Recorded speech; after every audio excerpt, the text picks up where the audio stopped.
I think you made an excellent point about the kind of pre-existence of other kind of ICT in terms of that kind of broadcast stuff, and I think that's where local government in general have been using these kind of broadcast methods for a long time. Some of them are very effective users of these kind of media, whether it's kind of radio campaigns or paper campaigns or advertising and letting people know about what services are available or telling them they should or shouldn't be doing this. I've seen just out on the island, I've seen some some signs about making sure that you pick up any dog poo that you might be dropping, and that you need to bag it up and put it in an appropriate bin. And so you see that sort of stuff around all the time, and local government has been pretty good at that sort of thing. And then with the development of the web, and I think local government was slow to kind of take this sort of thing up. And I should say, I'm going to do primarily local government examples because that's my background. I've been working in it for over a decade, in and out, in regulation and in support and stuff. So this kind of self-service web idea of and this is that what I would tend to call kind of Web 1.0, where there's still a very institutional kind of approach to communication, but people can sort of self-serve, and they can navigate if they possibly can, because usually these websites are unnavigable, and find out information about stuff. And it's often, even that it's better than trying to chase down someone on the phone or just not having the information at all. But it can be quite a tedious process, as I found out when I was trying to, the local authorities in England have a responsibility to provide information about childcare services in the local area. And so I went through page after page after page, scrolling down of a badly designed website with lots of out-of-date numbers and absolutely zero information about what these childcare providers were like, if they had places or not. And I ended up spending hours and hours contacting people and for them to come back and say, I'm sorry, we don't have a place. And then what I would like to kind of call, but it is still a huge step forward. Oh, it was. And the kind of Web 1.5, where there's a kind of transactional sort of thing to it. So that transactional thing could be a live update of how many places there are for the childcare there, so I can see they don't have any places. I don't even need to bother. So even a transaction on that basis where you're putting third parties together. But it's also in the UK, they still are doing. It's still cited as a brilliant example where you could apply for your car tax renewal, which is done nationally, where you could do that online, and you need 3 pieces of information for that. I think it's 3 pieces, where you need to that your car is up to date, that you have insurance, and that you still own the car. And so those 3 pieces of information allow you to pay car tax, and now you can do that. You can do that online, but that was done a number of years ago. And local authorities are still kind of struggling with the transactional side of ICT, which I think is actually, although this isn't really about democracy, it's definitely about participation. So there was a great blog post about a guy, well, you wouldn't feed this to a dog, who was talking about how when he needs to order food for his dog, he can just go online, use his credit card. He can, with his provider, he can actually store you know who I'm talking about, Paul Clark, store the information online, and he can make these repeat orders for it.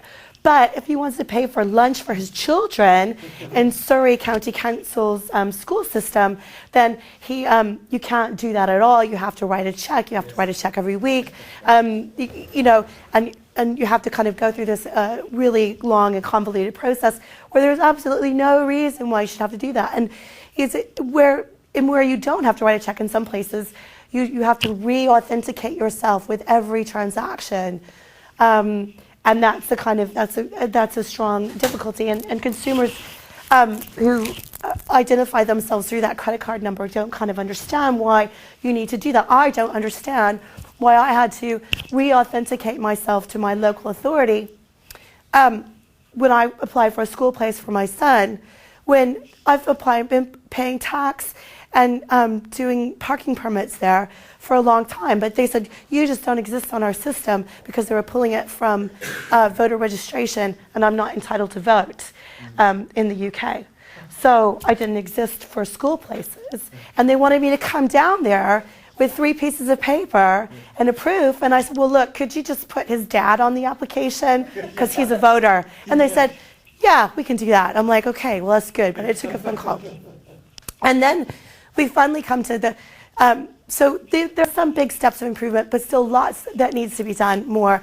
But this kind of network stage that we're all kind of quite excited about and quite interested in, which is where, where the juice is and where the real excitement is. And I think, although there's some absolutely fantastic examples of still experimentation, I think, and although some genuine progress being made as well, I think we're really far away from this kind of Web 2.0 world where we are visualizing these networks, where we have strong and overlapping networks in society. I come from a really small town in the South. We don't believe in big government in America in general, and we sure as heck don't believe in big government in the South. You just, it just doesn't, you just don't do it.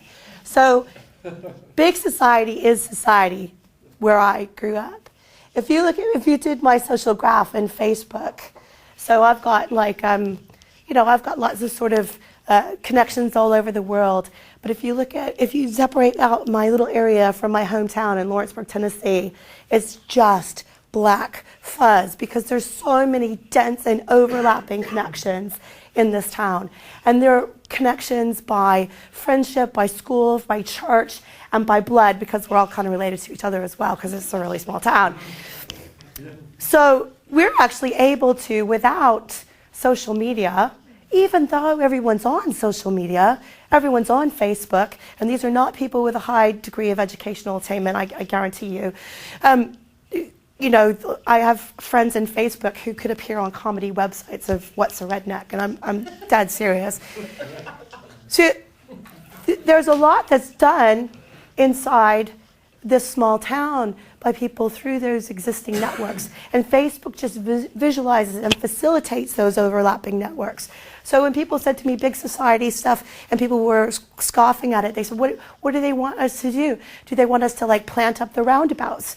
And I said, well, yes, absolutely. My mother does that in my hometown, and she literally does. She's able to write off the cost of the plant material, but not her labor, and she actually goes out and plants up the town square every year. And she loves doing that. But you can absolutely do things like that. But it helps to have those dense and overlap. But local government is not taking advantage of these kind of networks yet, not inside their own organizations and not in their local communities. And so the symbol of this kind of government building, and I think people have alluded to this, is that the process that we're using, the process of governance that we're using was developed, a couple of centuries ago and sometimes even longer. But people aren't reacting in those kind of ways anymore. And so it's not just going where people are, but it's about changing the way of the institution itself and kind of opening up. And some of the things that I want to particularly talk about is this kind of idea of self-help and stuff, and the social enterprise ideas. And so I like the kind of idea of Improve San Francisco, but what I think is even more interesting that they've done in San Francisco is around crowdsourcing of other types of information. So this is a really mild example, but I just love it, is that they have a tree database, and they have a tree database of all the trees that are on their estate, on the city estate. But they wanted to know the whole urban forest. So they actually put that out there. They put that open data out there and let people augment the information. Now, that information is probably not as accurate as a professional who goes around and does that. But that's fine, because mainly they just want to know where those trees are. And if they need to know more, they can always send a professional around to augment that information and make it much more accurate. So, and I think there's also a lot of stuff. The kind of Fix My Street, Love Lewisham, Clean Streets examples are all really good, but they're not going far enough yet. So there's the idea of people reporting stuff, but where's the doing? Where's the taking of the next stage? Where's the citizen responsibility? And the last project that I worked on was actually a project where we were starting to look at that. And this project failed, and there's a reason why it failed, and I'll come on to that with the sort of actors of this kind of stuff. And I'll talk through this project, which was which was called Help Out, where we took some of those kind of, exactly like those kind of, you can report stuff, but it wasn't about reporting stuff for the council to fix, although you could. It was about reporting stuff that you thought your local community could fix, or that you could do, or that you could take on. And what I found in that was that there's these kind of roles that were going on. So there was definitely the kind of people who were like the shouters, who are like, I don't like what's going on, I don't like the way my park looks, I don't like this, I don't like that. And they're very present. They know the local politicians. Is that with that priority thing, you know? And some of them are active online as well, so you'll see them there. But the gatekeeper, it was really, really interesting. So lots of people inside the organizations saying, no, we can't possibly do this because of risk, liability, and insurance. Rubbish, absolutely just rubbish. We can't do this because it'll expose us to more demand, so people will want more, their expectations will be raised, they might actually want a clean environment, oh my goodness, you know, which they already did in this area. It was a very clean area to begin with, and people, you know, respected that. But the interesting role of gatekeeper as well is saying no, was actually existing volunteers who didn't want to give up their ground to potential new volunteers. So there was already a number of people who were really active in the community and doing this stuff, but they didn't want to allow space for anyone else to come in and influence that process. But there were some others who were genuine sharers and really believed that everyone should be engaged. And those people were really enthusiastic about this and were like, yes, let's put this stuff online about what people are already doing, and maybe more people will get involved. And even if they don't do anything, at least they'll know that it's local people who are cleaning up the parks as it was already. And they'll think twice before they dump a shopping trolley in the pond, or graffiti, or leave rubbish around. So that kind of openness. And those people, the sharers, were often the doers as well, the people who would actually get out there and do stuff and take that kind of pride in local community. So my practical recommendations, and I know I'm completely out of time now, is about this kind of opening out. And I think with this transparency by default has got to be kind of coming through. And it's transparency not just about open data, but about your processes. So people were often really unclear about why you couldn't have volunteers in the park. And I was working with the practitioner, I'm still quite unclear about that as well. But also I think just people feel that that would give up too much power if they kind of explained it, or it would expose them. Sometimes their laziness, sometimes their incompetence, and sometimes just their power hungriness. I think experimentation has to come really high. And I know you said like we should stop messing around with that small scale social media stuff, but I don't agree. I think we need more and more and more and more and more of that, but in that framework of strategy, I completely agree, to make sure that it pushes forward. But I think social media and openness and this kind of working with people is so experiential that practitioners at every level need to have that kind of experience of actually engaging with that, or seeing it next to them, how it happens. And finally, I think none of that can happen without trust. Trust in your practitioners, trust in local people, that they're going to probably do the right thing most of the time. Practitioners are probably going to do the right thing most of the time if you give them the scope to do that.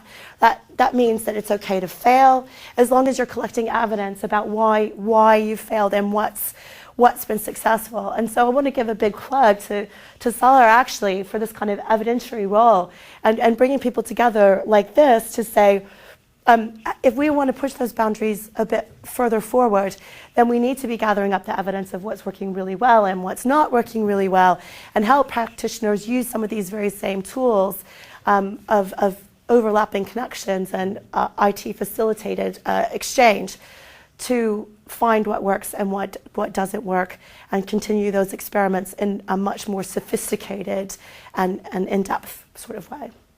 Now I'll stop.